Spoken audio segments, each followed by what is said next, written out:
There were heated moments on Capitol Hill today. FBI Director Kash Patel and Democratic senators at times got into a heated debate today over how he handled the investigation into the Charlie Kirk shooting. He was also taken to task on the release of the Jeffrey Epstein files. That has frustrated lawmakers on both sides of the aisle, including some of the president's staunchest allies.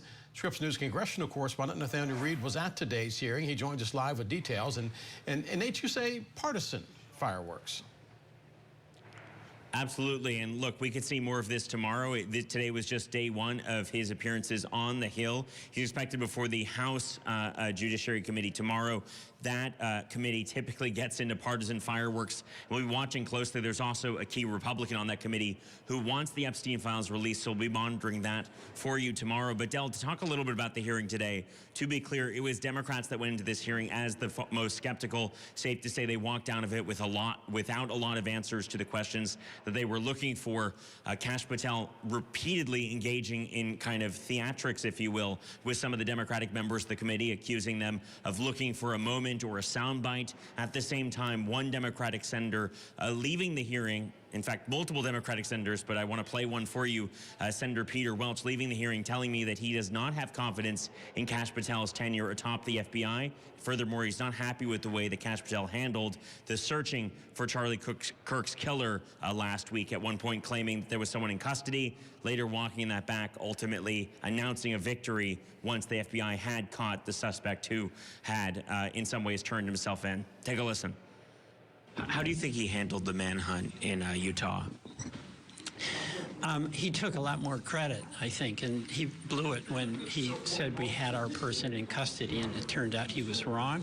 That was 27 hours ahead of time. Do you have faith in Mr. Patel? Well, I don't. I mean, when you take out the really respected people who've served, say, 18, 20 years, they've done an outstanding job, and you fire them for political reasons, no. I'm appalled by that. And to be clear, it was really only Democrats who were raising the banner of politicization of the FBI. Republicans very much see this one differently. Before the hearing, before they went into the hearing, many Republicans making clear that they defend Kash Patel, that they don't think that he has done a bad job leading the FBI. They support President Trump. They support his picks. President Trump at this point still saying that he supports Kash Patel. He appears to have the support of the administration. And look, Republicans up here on Capitol Hill, for the most part, largely echoing that. Take a listen.